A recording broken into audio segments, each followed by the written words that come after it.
Alright, so in this video we will learn about the meshing for this pipe, 90-degree bend pipe actually. So start, right click on the mesh, insert. Before doing anything, change the physics reference to CFD, and now click on the body and select all, and right click on the mesh, insert, method, and change the automatic method to tetrahedron method, and make sure that the patch conforming method is selected, and then generate. If you remember what patch conforming means to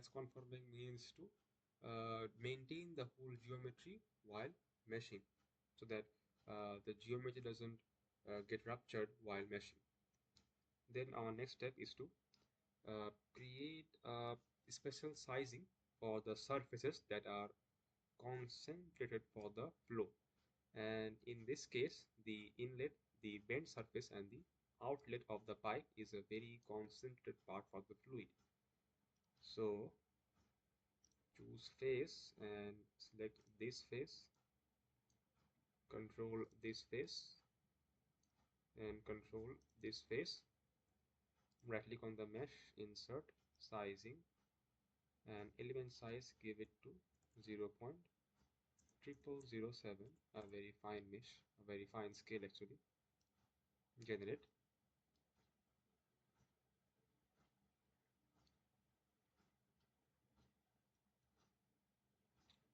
Our next work is to apply a general mesh for the whole body, right? So choose the whole body, select all, and give it a sizing again, but on the body this time to 0.002, much bigger value than 0.0007, and generate. This is a ubiquitous meshing, so this sizing will be applied on the whole body, everywhere that I have not specified.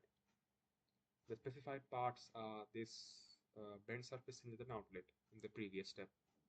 So now we'll be applying inflation. If you have seen my previous videos on laminar pipe flow, you know what inflation means, but I will still explain this. Inflation means basically fixing the boundary of a particular geometry. ANSYS does not know what is the boundary for a specific geometry. I have to specify it to the ANSYS. So to do that, right click on the mesh, insert, and go to inflation. And for the scooping method, select the whole geometry and apply, and the whole body is applied. And for the boundary, as the surface is only the inlet, outlet, the whole surface is actually the boundary. So I have to select the surface option, select this one, control select, and apply. And change this inflation option to first layer thickness, and give it a thickness of a very low number, 5 zeros and 3, and maximum layers of 20, and a growth rate of 1.25, and generate. If you remember what this maximum layer was, it was the layer of wall that the flow will consider as a wall actually. And the growth rate is just the growth rate of the mesh sizing. Mm, Let it generate, and I will show you the layers. And if I now zoom on this,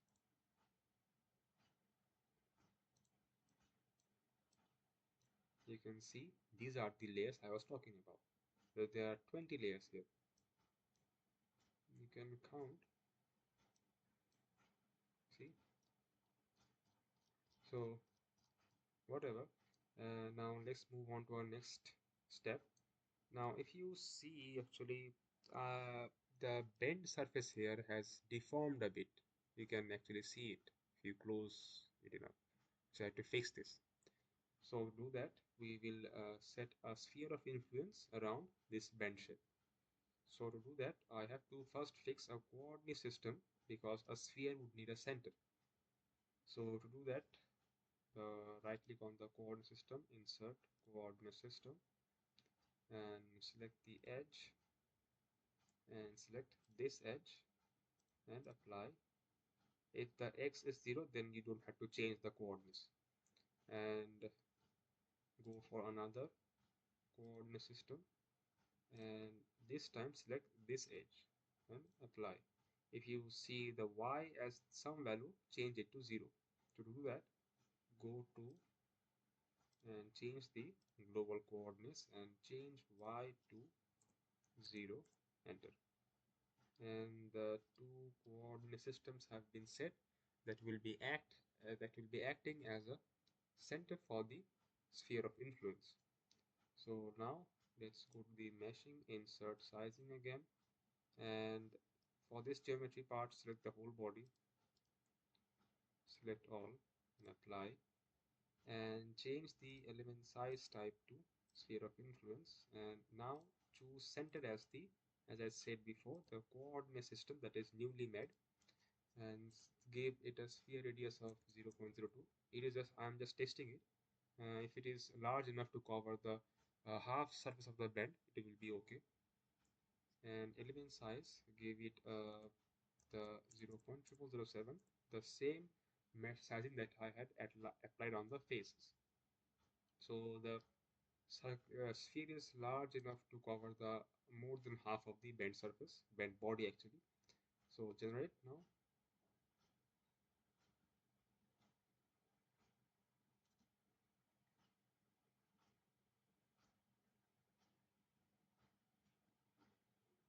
It will take some time. It is as it is doing a very fine mesh inside the body. Now we will create after this mesh has been done, we will be creating another sphere from this edge so that the whole bent surface is covered. So to do that, right click on the mesh again, the same method, apply the whole body, select all and apply, and change the element to sphere of influence, and this time choose the second coordinate and give the same radius as before. We have to check that if our previous sphere and this sphere overlaps or not. So we will check that 0.0007, give it a sizing first, and choose this and control this. Yeah, so you can see the both sphere completely overlaps the bent surface. No part of the bent body is outside of this sphere of influence, so it is good. So go to body section and generate. Now the second sphere is being applied on the body. So before, at the second step, at the face sizing here, we just apply the finer sizing on just on the surfaces, on the important surfaces that are the band, inlet and the outlet. But this time we are applying inside the body. We are going inside the body to apply a finer mesh inside the surface, inside the pipe actually. An inlet and outlet is not a body, it is just a surface, so it doesn't need a separate sphere of influence. Only the bent part needs the specific concentration inside the body. So our mesh is done. Let's look at our mesh. Now you can see the deformation has gone because I have put it inside a finer mesh of this body. So our meshing is done here. If we zoom it a bit and look at it.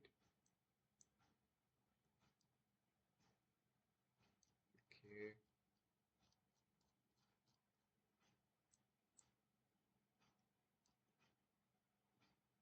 I'm trying to show you the faces actually.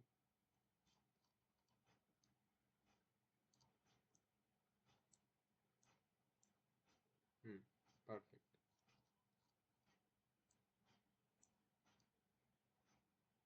See, a fine mesh in here, but the proper mesh in here. So this is the end of the meshing of this 90-degree bend pipe geometry.